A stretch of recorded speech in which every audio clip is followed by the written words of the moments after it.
Let me give you the #1 reason why you're not making real money as a creative. It's not lack of talent.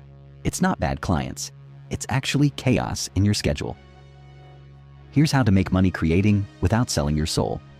And it has nothing to do with working more hours. So here's what nobody talks about. Most creatives think they need more time to make real money. But that's completely wrong.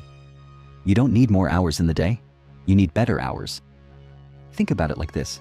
If you have a bucket with holes in it, pouring more water doesn't solve the problem. The water just keeps leaking out. Your schedule is that bucket. And right now, it's full of holes.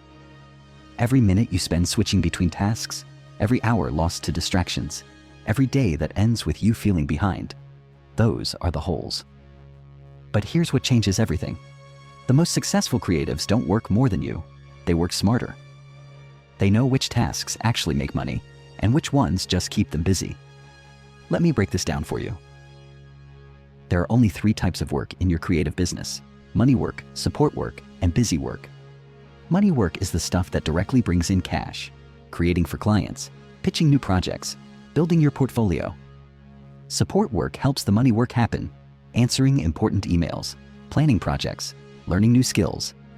Busy work just fills time, checking social media, organizing files for the 3rd time, tweaking your website colors. Most creatives spend 70% of their time on busy work, 20% on support work, and only 10% on money work. Then they wonder why they're always broke and stressed.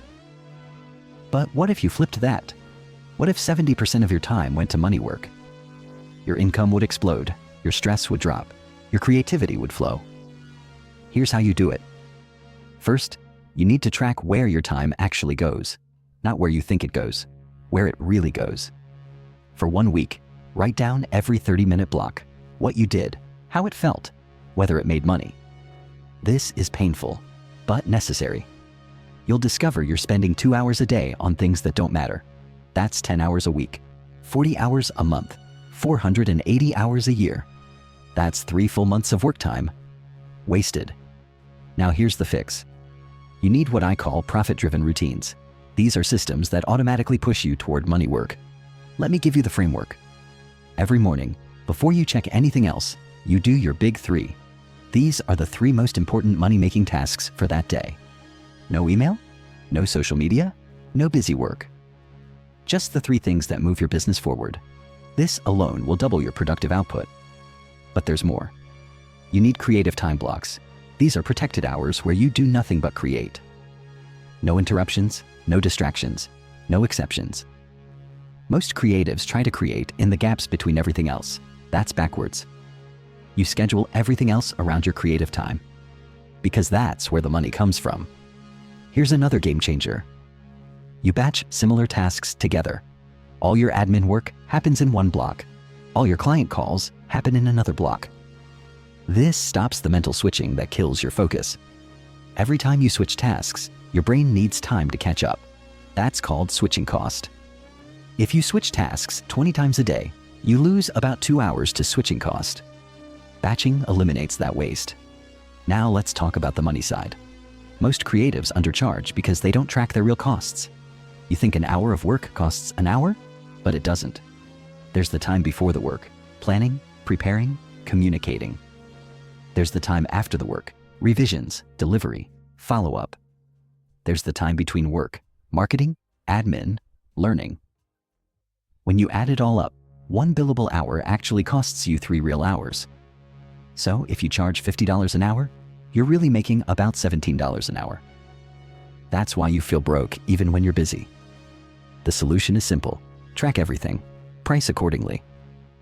Charge for the real cost of your time, not just the creative time. This single change can double your effective hourly rate. But here's the deeper issue. Most creatives think structure kills creativity. That's completely wrong. Structure actually frees your creativity. Think of structure like a riverbank. Without banks, water spreads everywhere and becomes a swamp. With banks, it flows fast and strong. When you don't have structure, you waste mental energy deciding what to do next. Your brain gets tired before you even start creating. But when you have clear systems, your brain can focus on what it does best, creating amazing work. Here's how to build creative structure without killing your flow. First, you need creative rituals. These are simple actions that tell your brain it's time to create. Maybe it's making coffee and playing the same playlist. Maybe it's lighting a candle and clearing your desk. The ritual doesn't matter. The consistency does. Your brain learns to associate the ritual with creative flow. After a few weeks, the ritual automatically puts you in the zone. Second, you need project templates. These are step-by-step processes for each type of work you do. Logo design template, website template, writing template. Templates don't make your work boring, they make it efficient. You spend less time figuring out what to do next and more time doing great work. Third, you need boundaries. Clear start times, clear stop times, clear communication rules. Clients need to know when you're available and when you're not. Without boundaries, work expands to fill all your time. You end up working all the time, but never feeling done. Now here's the part that changes everything. You need to measure what matters. Most creatives measure hours worked. That's the wrong metric. You should measure money per hour of creative work. If you made $2,000 this week and spent 10 hours on creative work, your rate is $200 per creative hour. That's your real number. That's what you optimize for. Every system you build should increase that number. Work fewer creative hours, but make more per hour. That's the goal. Here's how you get there. You eliminate low-value work. You raise your prices. You get faster at high-value work. You build systems that handle the business side automatically. You focus all your creative energy on the work that pays the most. This isn't about working more. It's about working better. The creatives making six figures aren't working 80-hour weeks. They're working smart systems. They've figured out how to make their time worth more. And here's the beautiful part. When you have systems that work, you get your life back. You can take vacations without panic. You can turn off work at night. You can say no to projects that don't fit. You become the creative professional you always wanted to be. Someone who makes great money doing work they love, without selling their soul or burning out. The question is simple. How much longer will you let chaos control your creative life? Every day you wait is money left on the table, opportunities missed, stress that didn't need to happen. The tools exist, the systems work. The only question is whether you'll use them. Your future creative self is waiting, the one who has their act together, the one who makes great money, the one who loves their work and their life. That person is possible, but only if you decide to build the systems that make it happen. The choice is yours. Stay in creative chaos or build profit-driven routines. What's it going to be? This is exactly what I help people with inside my time transformation for freelance creatives.